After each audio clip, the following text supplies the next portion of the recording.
the heck out of here. Turn my camera off. My gosh. Can't even see the cars.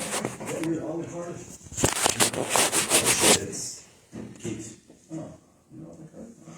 Alright, I guess we'll start with the green one here, the green convertible here on the end. All those are wrong. I brought them all.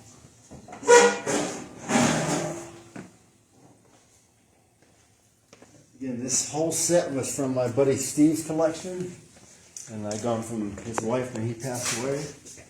So a lot of these were resin stuff. I don't know the brands of resin, but 66 Impala convertible, 66 Chevy wagon. This is a 65 Impala, another 66. I like the 66 in the blue. And he liked to make the curved wheel stuff, and a lot of times he would just glue them and pose them. So to have one actually have working steering wheel was pretty rare for him to do. He liked to just always set them. I think it's Pontiac Bonneville. I think that's that one is. That's pretty. And this is that 66 Chevelle wagon, and he liked to do these front tilting hoods. He did several cars that had this front tilting hood on it. And it took me a while to figure out how do you do that thing, but he would make a little hinge in there that would swing it kind of back and forward or something like that.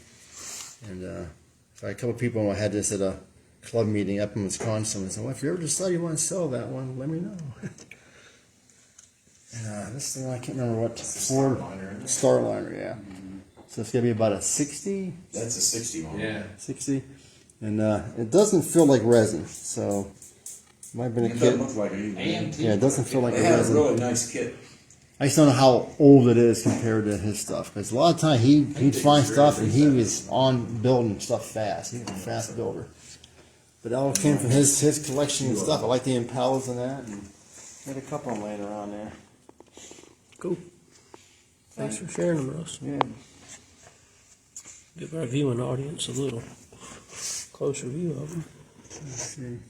See that? That's the resin one there. So these two are definitely resin.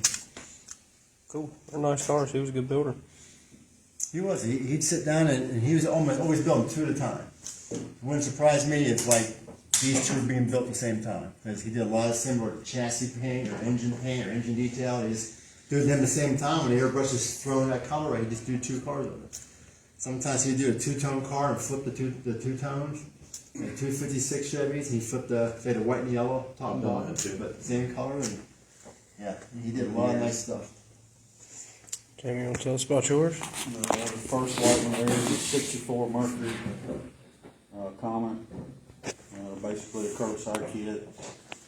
Pretty much straight out of the box except for the 3D wheels, and I actually lowered the stance, as you can tell, pretty significantly.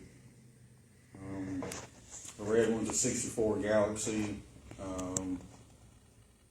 My fiance's dad had that car. It was called Old Red. I found a picture of it, so I recreated the car for her.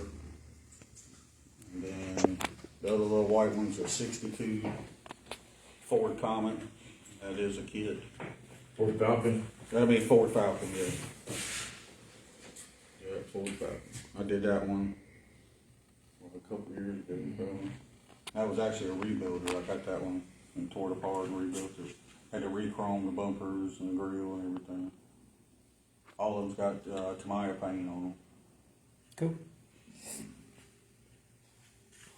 Guess I will swing around here so I can get these other cars, and Robin, you can tell us about yours, I guess. The 51 Fleetline's been around for many years. I built that several years ago, and it just broke it out. Hadn't been out to a show in a long time. It's all customized, and a custom paint job with a flame put on it with tapes. It was actually from Jimmy Flintstone tapes, actually, back then. Okay, it's fully wired and plumbed. Then the next one is a MPC 74 Roadrunner. That's just built box stock.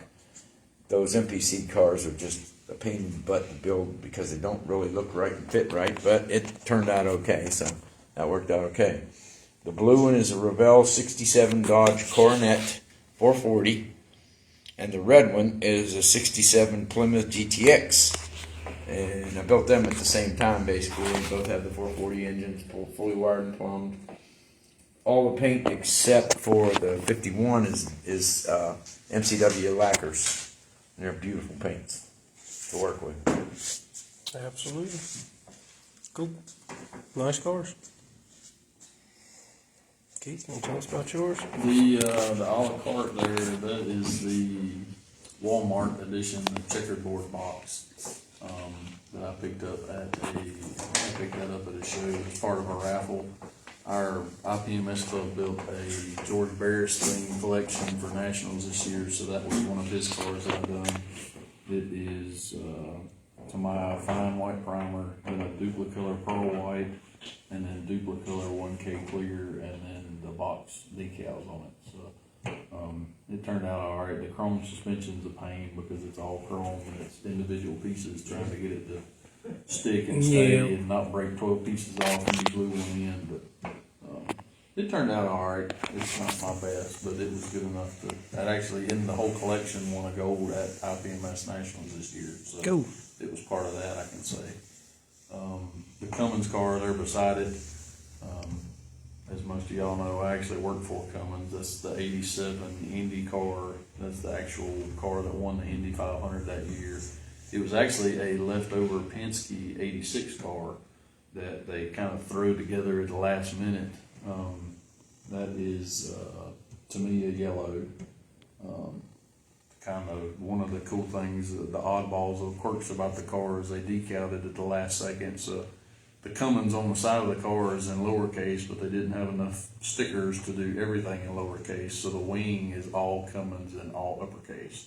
They literally didn't have enough stickers the day of the race to make it to qualify to make it the way they wanted it to. So they make that car, and actually the next plan is to take that car and build 3 more because that car in '86 was first, second, third. They were all podium cars.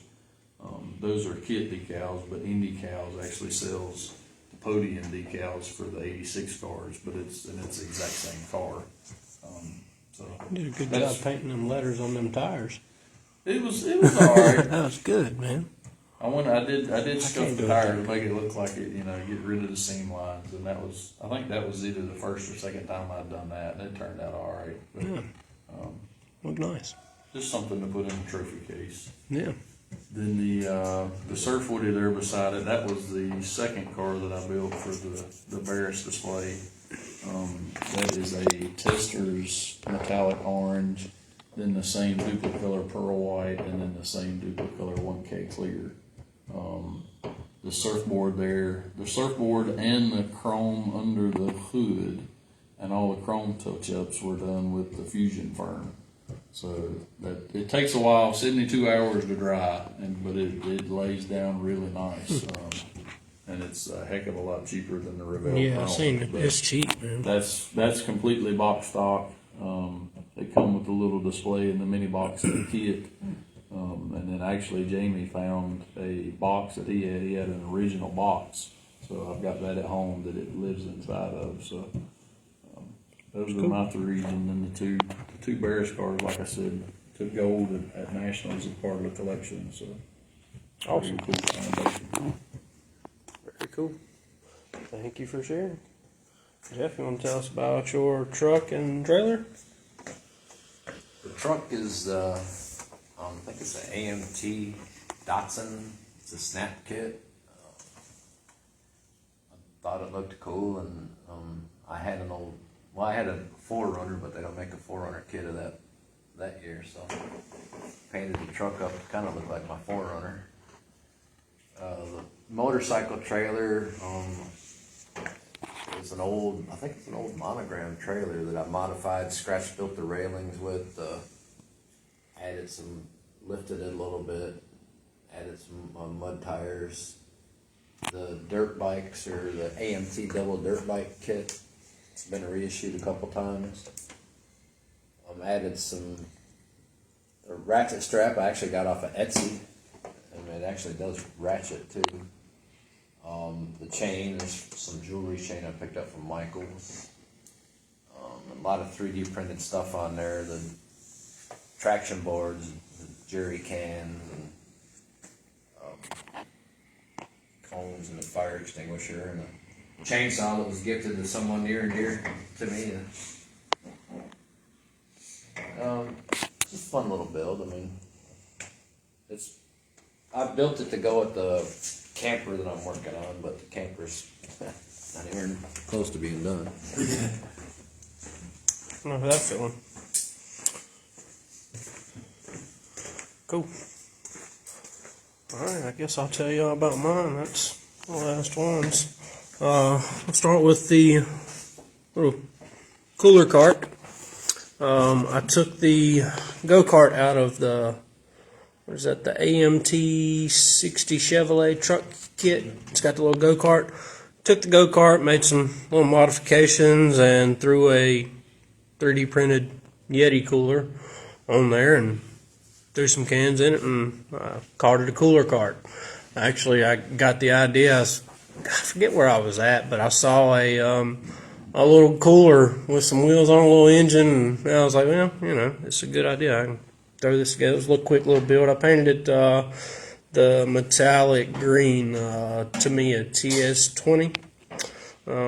Quick little build, something cool, something different.